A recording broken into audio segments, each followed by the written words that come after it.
Bonsoir et bienvenue. C'est une identité remarquable de la société civile au Sénégal que Le Point reçoit ce soir.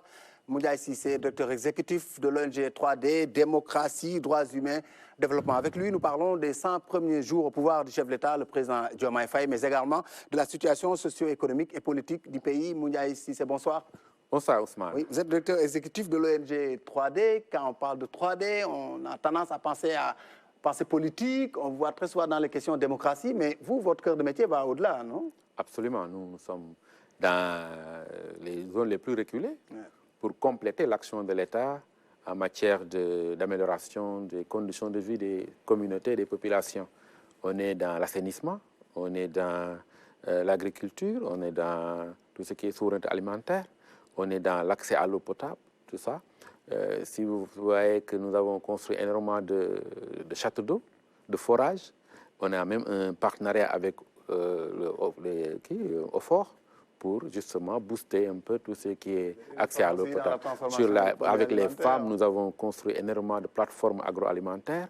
Nous avons mis en place plusieurs périmètres irrigués villageois un peu partout dans les régions. Et pourtant, c'est la facette la moins connue de vous. Ouais. Dans le domaine de la santé, nous avons un programme de lutte contre la malnutrition, de promotion de la souveraineté alimentaire de 2 millions de dollars, non, avec l'appui de l'USAID, par exemple. On a également un programme de lutte contre la malnutrition, on a un programme de lutte contre le VIH, un programme de lutte contre les maladies tropicales négligées. Alors, pour dire qu'on fait beaucoup de choses sur les questions de développement, mais ce qui est le plus connu du public, c'est les actions que nous menons dans le cadre de la démocratie, parce que c'est ça qui fait beaucoup plus de bruit. C'est ça qui fait également... qui nous fait cohabiter avec des acteurs politiques. Et vous savez, tout ce qu'un acteur politique touche... Ils ont la facilité d'occuper l'espace public. Ça occupe l'espace public. Et c'est ça aussi qui intéresse les journalistes. La presse est beaucoup plus intéressée par les questions politiques. Vous voyez la une des journaux. Pratiquement la une des journaux, c'est toujours sur les questions politiques. Absolument. Et donc, c'est ce qui fait que nos actions connexes ne sont pas très bien connues du public. Les questions sociétales sont moins connues. On parle de droits humains, on parle de droits de manière générale. On est rattrapé ici par l'actualité. La question, le problème du bac à Kaolack, où des dizaines et des dizaines d'élèves ont été recalés pour défaut d'application du règlement. On évoque la question des téléphones portables. Comment il va falloir revoir cette question-là, parce que si c'était 2 ou 3 personnes, mais le nombre est important. C'est beaucoup quand même. C'est beaucoup. Donc, à mon avis, la commission de discipline doit prendre en compte les aspects sociaux, culturels liés à cette affaire-là et renforcer la communication, la sensibilisation quand il y a des examens pour que nul n'ignore que les élèves qui viennent au niveau du centre avec leur portable peuvent faire l'objet de sanctions. D'accord. On va parler politique avec la création de politique générale du Premier ministre. Partira pas. Aujourd'hui, on est dans une sorte d'impasse au Sénégal. Vous, au niveau de la société civile, on présume que vous menez des actions de négociation ou bien d'essayer de ramener les acteurs à la raison de part et d'autre, non? Oui, parce que moi, je pense que j'ai déjà dit qu'il n'y avait pas de quoi fouetter un chat. Qu'est-ce qui se passe? Il y a des dispositions de la Constitution qui prévoient, dans son article 55, que le Premier ministre, une fois élu, doit faire sa déclaration de politique générale. Donc, c'est une exigence constitutionnelle. Mais toutefois, le règlement intérieur qui doit en organiser les modalités pour encadrer les délais, la date et autres, ce règlement intérieur-là ne comporte pas ces dispositions pouvant le faire. Parce qu'effectivement, ça a été enlevé du règlement intérieur. Donc, c'est de bonne foi, à mon avis, et peut-être un peu de négligence, qu'on n'a pas intégré cette disposition. Et on l'a intégré par la suite, on l'a mis dans un règlement intérieur qu'on a distribué aux députés, en mettant ça dans l'article 97 pour dire que donc, cette déclaration de politique générale se fera dans les 90 jours et le Premier ministre doit en informer l'Assemblée 5 jours avant, etc. Mais ça n'a pas été adopté au Parlement. Donc, ça n'a pas fait foi, en fait. Non, ça veut dire qu'ils l'ont intégré sans le faire adopter. C'est pourquoi on parle de faux. Mais donc, qu'est-ce qu'il s'agit de faire? Le Premier ministre peut dire, bon, je ne le fais pas parce que, c'est pas encadré par le règlement intérieur parce que la Constitution c'est ce qu'il a dit. on annonce toujours des principes. Maintenant, pour tout le reste, parfois il y a des lois organiques, des actes réglementaires, des actes réglementaires pour compléter. Ça n'a pas été le cas. Alors, pour moi, ça ne devait pas être difficile. On devait aller juste dans le sens de modifier le règlement intérieur et que tout le monde soit à l'aise. Mais peut-être que... Mais ça suppose qu'on puisse se parler entre... Non, moi je pense que le Premier ministre est dans son droit de dire « je ne le fais pas tant que ce n'est pas modifié. Maintenant, ce qui peut-être a heurté les parlementaires, c'est l'injonction qu'ils semblent recevoir du Premier ministre leur disant que la date si vous ne modifiez pas avant le 15, je ne viendrai pas, je ferai ma déclaration de... Peut-être c'est ça qui a un peu envenimé les choses, la situation. Et pour moi, ce n'était pas nécessaire. Je pense que le Premier ministre aurait dû demander solennellement aux députés de modifier le règlement intérieur. Ça allait dans le sens de leur donner une injonction. Et donc, vous comprenez, quand ils disent que donc, lui, il n'est pas élu, eux, c'est des élus, lui, il tire sa légitimité du président de la République, vous voyez un peu. Donc, ce qui fait que la situation était devenue très difficile, parce qu'ils se sentent, eux, dans une légitimité et une légalité, eh bien, chacun est dans son bon droit. Dans son bon droit, il faut forcément qu'il y ait un modus vivendi. Maintenant, je pense que ce n'est pas un problème incontournable, insurmontable, parce que je crois qu'il suffit qu'une proposition de loi modifiant le règlement intérieur soit adoptée et qu'on dépasse ce problème-là. Oui. Maintenant, j'ai vu qu'il y a 2, 3 maintenant même propositions de loi. Il y a Yewwi qui dispose d'une proposition de loi déjà pour modifier. Yewwi Askan Wi. Il y a le groupe Wallu. On a vu Nafissatou Diallo déposer une proposition de loi modifiant le règlement intérieur, et bon, intégrant l'article 97 pour permettre à ce que la déclaration de politique générale soit encadrée. Donc, il reste une volonté politique. Et je crois que on n'est pas loin de rapprocher les partis. On n'est pas loin de rapprocher donc les partis. Donc vous, au sein de la société civile, qu'est-ce que vous faites dans tout ça? Vous tentez la médiation? Oui, on est là-dessus. C'est pourquoi je ne veux pas entrer dans certains détails. Hier, on a déjeuné ensemble avec les non-inscrits, les Pape Djibril Fall, les Thierno Alassane, les Abambaye, et ils sont dans les dispositions pour aller dans la modification du règlement intérieur. Nous avons rencontré Yewwi Askan Wi à travers Aïb Dafé, Bara Gaye et M. Omar Sy. De même que le groupe de Abdoumba, on a également été chez lui avec moi, Babacar Gueye, le professeur Babacar Gueye et Alioune Tine. Et je crois que les choses peuvent bouger. Et on l'espère en tout cas. Et je pense que je ne veux pas étaler certaines choses ici, mais nous espérons que, étant donné que chaque parti est disposé à aller vers la modification du règlement intérieur, que ce soit au niveau du Yewwi, qui disposait déjà d'un projet, d'une proposition de loi, que ce soit le Wallu, avec donc déjà Mamadou Lamine Diallo était le premier à interpeller le président de l'Assemblée nationale, et là ils ont une proposition de loi modifiant le règlement intérieur, que ce soit le groupe des non-inscrits que nous avons rencontré hier, qui vont se réunir pour nous revenir, parce qu'on a fait un déjeuner de travail de 2 heures hier, avec Alioune Tine, professeur Babacar Gueye et moi-même. Et c'était vraiment une ambiance qui nous donne, qui nous rassure, qui nous donne espoir également que les choses vont bouger. Maintenant, on verra. Mais vous êtes des observateurs neutres de la scène politique. Vous êtes entre les différentes parties. Pour vous, de quoi tout cela dénote? Est-ce qu'il n'y a pas aujourd'hui des lieux de réformer tout ça, la gouvernance législative au Sénégal, l'Assemblée Je pense qu'il y a tout est à réformer. Il doit aller vers une refondation de nos institutions. Je pense que le premier acte posé, c'est le dialogue sur la justice. Ça, déjà, c'est un premier acte. Il va falloir que d'autres actes suivent. Mais il faudrait que ce soit systémique.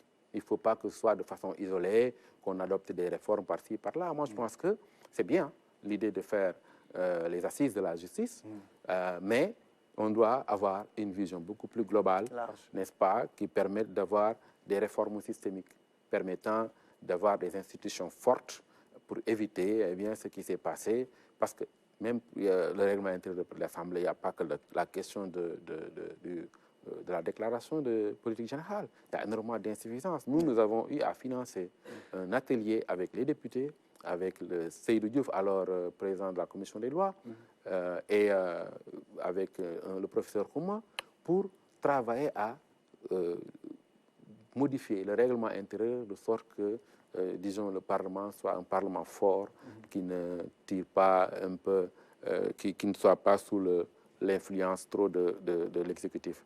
Et c'est possible, à mon avis, encore, et c'est ça qu'on attend des autorités actuelles, qu'il y ait des réformes fortes, des réformes consolidantes, allant dans le sens d'améliorer notre pour vous, état de droit. la réforme de la justice, c'est un pas, mais il faut encore d'autres pas vers d'autres réformes beaucoup plus... Tout à fait. Je pense que la justice, c'est un premier acte, mais il y a d'autres réformes qui doivent suivre. La réforme de nos institutions. Je pense qu'aujourd'hui, le président de la République devrait aller dépoussiérer le rapport de la Commission nationale de réforme des institutions, qui avait fait un excellent travail avec le professeur, avec le doyen Mbao, n'est-ce pas?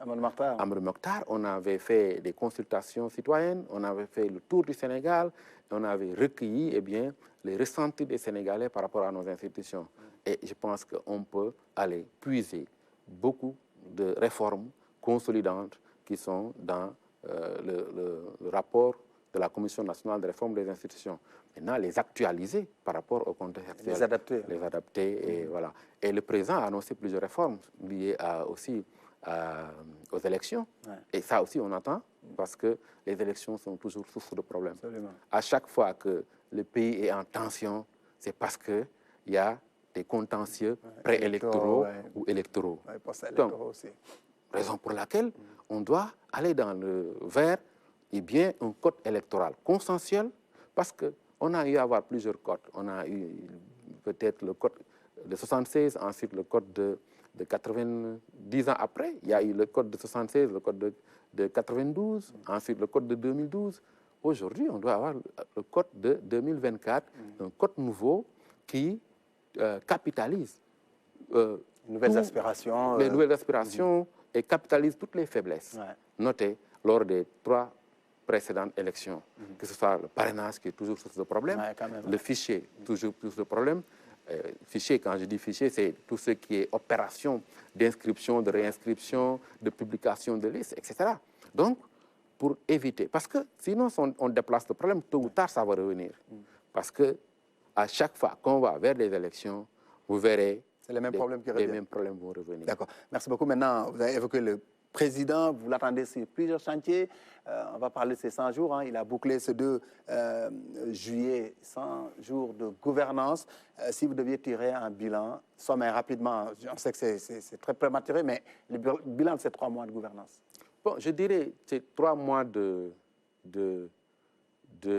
c'est 3 mois, 3 actes forts, 3 points faibles. 3 actes que je magnifie, 3 actes que je déplore.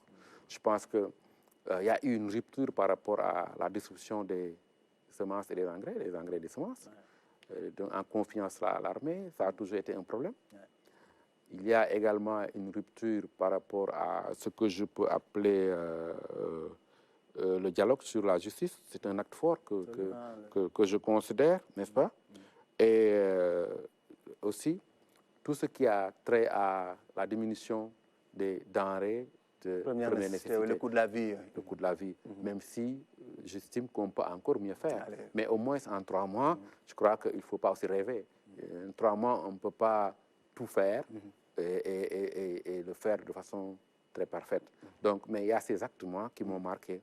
Le fait de cette volonté de réformer notre justice, parce que notre justice a fait toujours l'objet de polémiques, de contestations.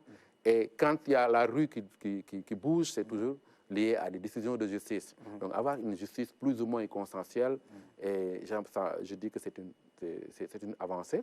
Maintenant, il ne suffit pas d'aller vers un dialogue, de proposer des réformes, il faut les matérialiser. Parce que des dialogues, il y en a toujours eu. Vous attendez la matérialisation. Maintenant, on attend la matérialisation.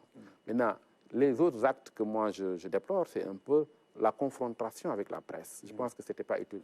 On pouvait développer des stratégies de concertation Parce que même si on doit faire des redressements au niveau de la presse, même si on doit faire des réorientations, on doit faire un peu d'assainissement, on peut le faire dans la concertation.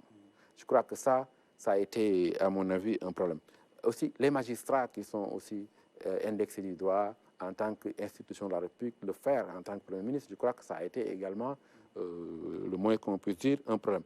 Et cette crise institutionnelle qu'on est en train de vivre en l'espace de 3 mois. Donc, c'est 3 mois d'évolution avec une partie positive comme une partie plus ou moins négative. Naturellement, oui. Naturellement. Ce que je trouve positif, c'est donc le dialogue sur la justice. Et le rapport va être déposé demain d'ailleurs, parce que le professeur Babacar Gueye, qui est le président de l'ONG 3D, qui facilite le dialogue, m'a informé qu'ils ont déposé le rapport, mais solennellement, ils le remettent au président de la République jeudi, demain. Oui. Donc, des points forts, des points faibles.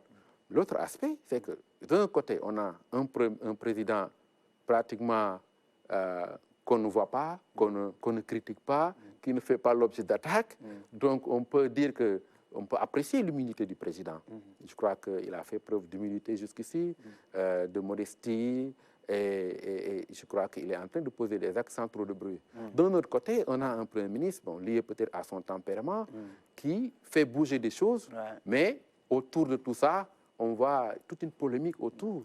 Alors que je pense qu'il peut faire beaucoup d'actions sans pour autant que ça fasse autant de bruit, que ça aboutisse aussi à une crise comme celle qu'on est en train de vivre. Par exemple, sur la question du Parlement, avec la déclaration de politique générale, il pouvait dire non, je ne peux pas faire la déclaration de politique générale tant que ce n'est pas modifié. Et ça n'arrête à ça. Mais peut-être la goutte d'eau qui a fait déborder le vase, c'est le fait de dire, bon, parce que c'est faux, bon, c'est une institution, entre guillemets, le Premier ministre, tout comme le Parlement. Donc, on doit encourager le dialogue des institutions pour éviter ce genre de crise, à mon avis. D'accord. Du point de vue géopolitique, il a fait un certain nombre de déplacements dans les pays limitrophes, la Mauritanie, la Guinée, Gambie. Comment vous appréciez un peu cette diplomatie de la proximité? Moi, je trouve que c'est un bon acte. C'est un acte fort qu'il a posé en commençant par les pays voisins. Parce que, comme disent les Wolofs, quand tu as des problèmes, c'est le voisin que tu vas en premier. Donc, il faut développer une bonne approche d'amitié avec nos voisins. Et je crois que sur ce plan, il a bien fait. Ce qui se passe également de notre côté avec un Premier ministre aussi, qui développe une autre forme de diplomatie avec un peu les pays comme le Mali, le Niger et le Burkina. Je crois que la complémentarité. Cette complémentarité, peut-être c'est ça qui fait leur force. Mais ça crée un flou chez le citoyen. Parce que, on se dit, mais est-ce qu'il n'y a pas un peu de conflit de compétences, d'interférence Oui, ça ne donne pas une lisibilité très claire de la direction que prend notre diplomatie. Parce que le Premier ministre, ce n'est pas n'importe qui, parce qu'il a une surcharge de légitimité. Quand il pose des actes, on ne peut pas prendre ça comme un acte isolé. Donc, quand il fait le choix de rencontrer un peu les putschistes, entre guillemets, mais ça a un sens. Pendant ce temps, le président Diomaye fait une diplomatie classique, entre guillemets, et on se dit, mais attends, il y a un problème de lisibilité, peut-être qu'avec le temps, ils vont davantage éclairer la lanterne des Sénégalais. D'accord. Vous avez beaucoup parlé de la reddition des comptes, de l'assainissement des finances publiques, lutte contre la corruption, la prévarication, de tout le deniers publics. Aujourd'hui, comment vous appréciez un peu les actes qui ont été posés durant ces 3 mois en termes de reddition des comptes et de déclassification de certains dossiers? On avait applaudi quand le président de la République est sorti pour demander à ce que les rapports soient publiés. On a dit oui, on a applaudi. Parce que les organes de contrôle ne doivent même pas attendre qu'on leur donne injonction pour sortir les rapports. Les rapports sont sortis. On a vu un peu comment ça a été un carnage financier. Mais il faut qu'il y ait une suite. Sinon, c'est les mêmes pratiques. On voit les rapports, on les met dans les tiroirs, soumis à la critique rongeuse des souris. Je crois qu'il y a, sur ce plan, il doit y avoir une rupture. Depuis quand les rapports sont sortis? Depuis 1 mois. Tous les rapports sont sortis. quand vous voyez ce qui s'est passé à la SICAP, au-delà même de la SICAP, quand vous voyez le rapport sur les fonds Force Covid-19, qui date de 3 ans maintenant, mais il n'y a pas encore de suite, en tout cas manifeste. Alors que ce serait une rupture qu'on nous donne des informations sur la suite donnée à tout cela. Le Premier ministre a annoncé, tout comme le ministre de la Justice, qu'il y aura des suites. Mais jusque-là, on ne peut pas dire qu'il y a une suite. Et ce serait poser un acte fort de rupture, le fait de convoquer tous ceux qui sont incriminés dans ces rapports, que les Sénégalais sachent que alors, ces rapports ne seront pas impunis.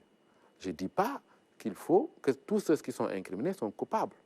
Mais comme on a demandé l'ouverture d'une information judiciaire, ces gens-là doivent être appelés et justifiés. C'est ça la reddition des comptes. D'accord. Reddition des comptes ne veut pas dire chasse aux sorcières.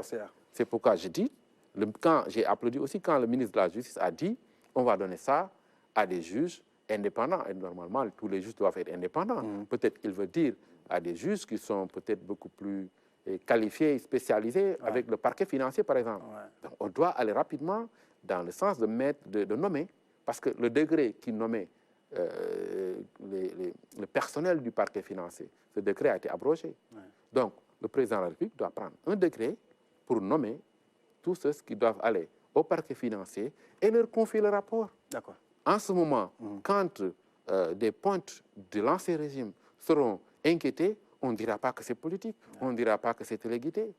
Parce que ce qu'il faut éviter aussi, c'est une utilisation de ces rapports comme arme politique, c'est-à-dire un traitement sélectif de ces rapports. Il faut que tout soit objectif.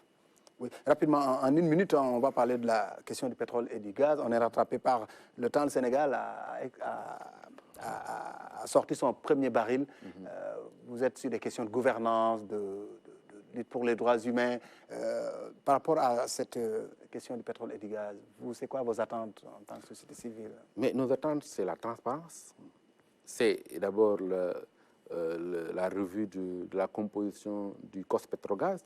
Le président l'a annoncé. Mais moi, j'ai eu la chance de participer au dialogue sur la répartition des ressources tirées du pétrole et du gaz. C'était à Diamniadio. Je portais la parole de la société civile.